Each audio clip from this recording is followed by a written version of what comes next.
The dude that we have today on the show, man, needs no introduction. I mean, his grind, his consistency just proceeds itself, man. I'm talking about Real OG Khaligraph Jones. Bro, in mara ngapi kwa show? Mara mingi tu yani mara. Ushakuwa member. Mimi member, I'm part of the family now. AKA zimegrow. Yeah. AKA sai gani niliongezea? AKA watajua juu. Asi watajua wajuu. You have to say it like that, yeah. So bro, when you're coming with these phrases, is it kama yeah ama watajua? Like how do you create them?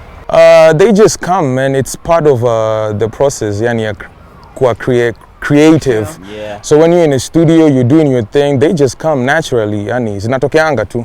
Alafu unaziweka hapo hivi nje, wasa wanazi accept, then you take it as an AKA. Other than him being very creative, I must say you're very generous in the sense that unasaidia wasanii wengi. You know, because I mean, if I was an artist and I had Khaligraph on my track, best believe I've been put on, you know, and you've done the same for so many artists. So why do you decide to like put people on? Because many artists are just like, okay, wacha tu mini, wacha mini shine. Because Mimi, the way that I view the industry, I feel like we have too much potential, man. Of course, people want to see Khaligraph out there representing Kenya, and I can't do it alone. So tuwezi kaa hapa hivi tukipretend that Khaligraph is the only good rapper that we have in Kenya. So I feel like already, because I have the platform, I can bring in other people as well. That's why I go out there to work with people like Tunji. The latest track you've seen with Super S, yani, Wait, first. Super S. And how was that conversation from you? Of course, ulimskia social before. Media, she trended. Yeah, she really trended. And then now you guys have a track. So did you reach out to her, or it was the vice versa? Before even Super S started trending in Kenya, I posted her video on my IG. Unaona, she only started trending the other day. So mimi nilikuwa nishamcheki last year. I remember there's a time you were called for an interview, nikapata chance ya kumeet, to interact, like had conversations. And then nikaona mali udem anatokea, yani idea yake, mentality yake, na nikakuja kuona like udem akona kitu fulani. Exactly, yani, and that's why I decided that right now Khaligraph Jones is one of the top acts in the local music industry or in East Africa to say. You're the top, man. We out here, bro. You already know. I like the humility, you know. Yeah. So nikasema acha tuonyeshe wase that you mse mnaweza kuwa mna ridicule or make fun of. Mse anaweza kuja afanye kitu yenye inaweza surprise many, and that's exactly what we did with the track. Put the track out right now. It's the most banging track in Kenya, manzejo. We know 1960 as Kayole, but is there any deep definition about 1960 as a whole, and why call your album 1960? 1990 is my year of birth. Yeah, so testimony, of course, you know the definition of testimony. Testimony ni ile ku explain, kuambia mtu yani ona kenye Mungu amenifanyia jani, niko hapa hivi manzi, na ili uweze kumotivate other people as well. So the reason behind the title of the album is because I feel that there's a lot about Khaligraph that the people haven't been exposed to, and hence the album. So content, the album basically is about me, my journey with music, Khaligraph as a person, Khaligraph as a rapper, and you know, all those kind of things. Right. Yeah. And talking about the journey and people finding out more about you through the album, what are some of the things, like 3 things that you expect people to learn about you once they listen to the album? What? Siwezi jua, because with everybody it's a different experience. Me, I'm just gonna, this is me, I'm gonna put myself out there to the people, and na venye watanichukua ndo watadecide venye wanataka ni nini wana gain from the information that I'm giving, unaona. Talking about your testimony, bro, and like earlier on, so first of all, apologies for the mix-up, because I really thought the album was called 1960. But when it comes to 1960, like I'd asked earlier on, as we just know it as Kayole, where did the name 1960 come up from? 1960, Kayole 1960. 1960 is the code. Kenya, we have the 254 code. Well, 1960 na derived from Mat, then Mat's number, yani matatu na route hiyo manzejo. Kama venye ni nini number 11, sijui wapi ni number nini, so Kayole 1960. Na zina pande OTC. OTC, unaweza pata hapo OTC, unaweza pata saa zingine hapo Kenya Cinema. Yani hizo machuo mtu zote. Usipokaa rado kufanya yako inaweza pinjiwa.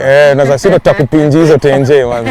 Really dope, man. You know, so many young people have been in a situation or are in a situation that you were in back in the day, but wako stuck, but you managed to move. Yeah. So for someone who's feeling stuck, unaweza mwambia nini? Ni kungangana tu hapa hivi nje, because even for me it didn't happen in a fortnight. I was out here, I was putting in work constantly, releasing music.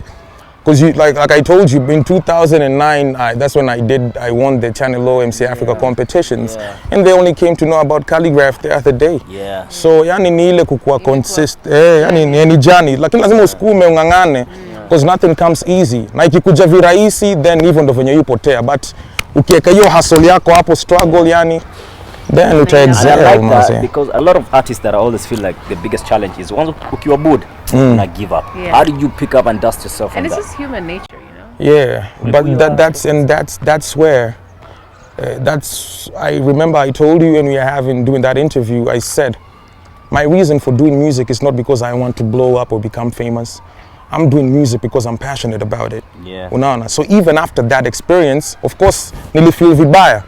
Nikienda kwa gari, I was asking myself, is this music really for me? But then because I love music, I didn't care about nobody, man. I was like, whatever they say about Khaligraph, it doesn't really matter, because at the end of the day, I'm doing what I love doing. Watajua Watajua hajui. Do you remember what you were performing? Yeah. Please, jabu tuimbie kenye ulikuwa unaimba wasanii. Oh, hiyo siku nilikuwa naimba kuna the vigilante, ready to kill and I'll be causing damage. You couldn't manage to be the one who'll be stopping the savage. I'm making advantage, then I'll be taking advantage of the planet. When I'll be breaking the bandits, I'm a satanic nigga who working in magic. Yeah, that was they booed me off that. Unajua tu kama ujulikani saa zingine, alafu nilikuwa na come up in an era where hip hop haikuanga imekubalika venye sahi. You've done so many collaborations this year. So far, which one do you feel has been your greatest collabo so far? With every collabo that I do, inakuanga na target yake yani.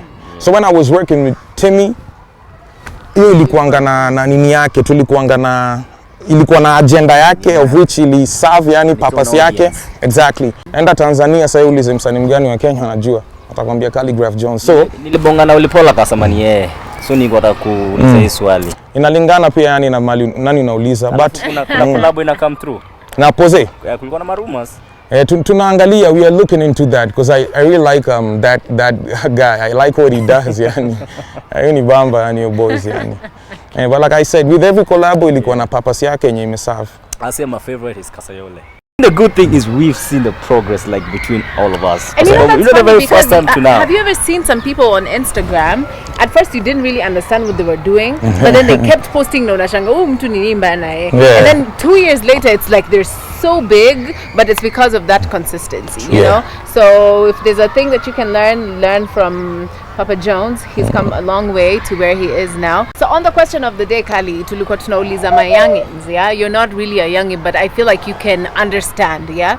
So what do you think is more important? Is it education or money? I think both.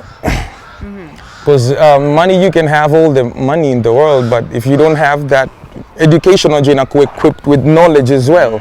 So if you don't have the knowledge, then with all the money you can have, it's useless. You wouldn't even know how to manage it. So I think they go hand in hand. Yes. Yeah. All right, you heard it from It's a very straight answer. Yeah, very straightforward. Yeah.